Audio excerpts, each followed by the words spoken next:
What can I subtract from my life to reach my goals? What are the things you are willing to give up for your goals? What are the things you are willing to sacrifice for your goals? You know that if you sacrifice them, you will have much more time, much more determination, much more motivation to actually reach your goals, or to actually go and make your goals happen. First one for me is movies, series, and anime, because this is something that actually takes up most of your time. Because if you think about it, a movie is about, let's say, on average, an hour plus 2 hours, 3 hours. And then sitting down to watch a movie that doesn't really push you to your goal every other day, it doesn't really make sense. Maybe if you decide that you want to actually watch a movie, let it be at the time when maybe you're taking a quick break from grinding. Maybe you've been grinding for like a month now, and then you just want to take like maybe a week to just chill off, or to just let some steam off. Yeah, you can watch movie, you can watch series, but whilst you're in your grind mode, once you're in that month of grinding, you should always subtract or sacrifice these things, movies, series. Even though a new movie comes out, wait until you actually finish grinding for that month, and then you can now decide to watch the movie on the time you schedule it. Maybe after the month, you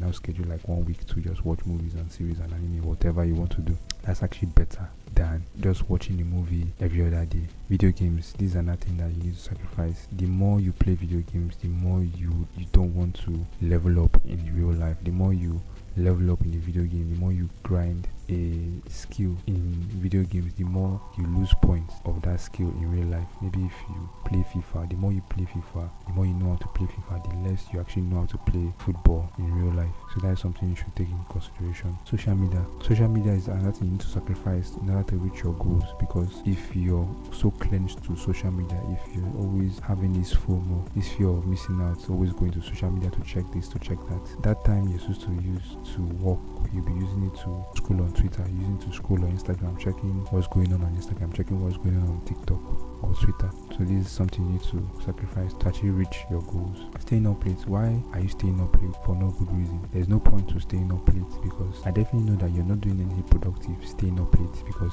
it's very hard to work late in the night.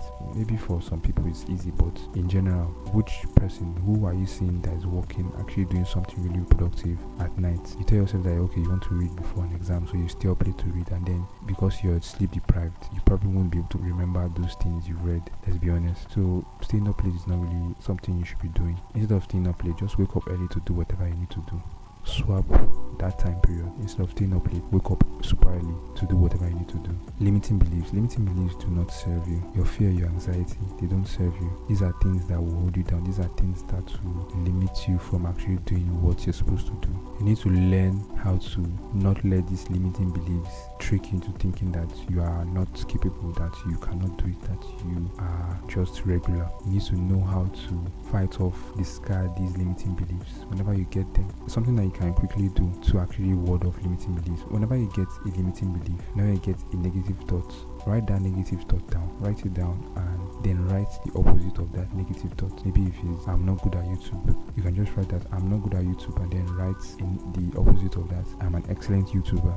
And then recite that thing to yourself. Anytime you get that limiting belief that you are not a good YouTuber, you recite to yourself, I'm an excellent YouTuber. Also, whenever you get limiting beliefs, just take a deep breath into your stomach and breathe out of your mouth, and then say to yourself, I'm an excellent YouTuber. Whenever you get those limiting beliefs, take a deep breath into your stomach and then recite the opposite of that limiting beliefs, and you see that with time, those limiting beliefs are less than they were before. Those fears, those anxieties you used to get, they don't come as often as they used to, because you know how to combat them, because you are telling yourself that you are not your limiting beliefs, that you are much better than those limiting beliefs, you are greater than your limiting beliefs. Binge eating when I have to work. So whenever you have to work and you eat something, you are less likely to actually work, because you are digesting. You can either work or you can either digest. You cannot do both at the same time. It's very hard, except maybe you're eating maybe anything that is carbohydrate free. Maybe you're eating fat, you're eating meat, you're eating protein. But if you're eating anything carbohydrate, you are less likely to actually do that work, or probably you are less likely to actually produce productive work, because you're going to be really tired and you're going to like rush the work because you're tired. You just want to relax, you just want to do something else other than work. So that's something to sacrifice. Processed carbs and sugar. Processed carbs and sugar will mess up your work rates. If you're eating carbohydrate and sugar and you actually have work to do, you're going to perform way less than when you didn't even eat it at all, or when you ate something else like meat, protein, fat. So avoid processed carbs and sugar whenever you actually need to do deep work, whenever you actually need to do productive work. So you either sacrifice these things or you sacrifice your goals. These things here, for most people, are the things you need to sacrifice in order to reach your goals. Maybe you want to reach your goal of being successful or being the top employee in your office or something. These are the things you actually need to sacrifice. These are the things that you need to let go of to actually reach your goal. So because if you don't sacrifice these things, you sacrifice your goals. So which one do you want to sacrifice, your goals or these things? Take that into consideration. Okay, until next time.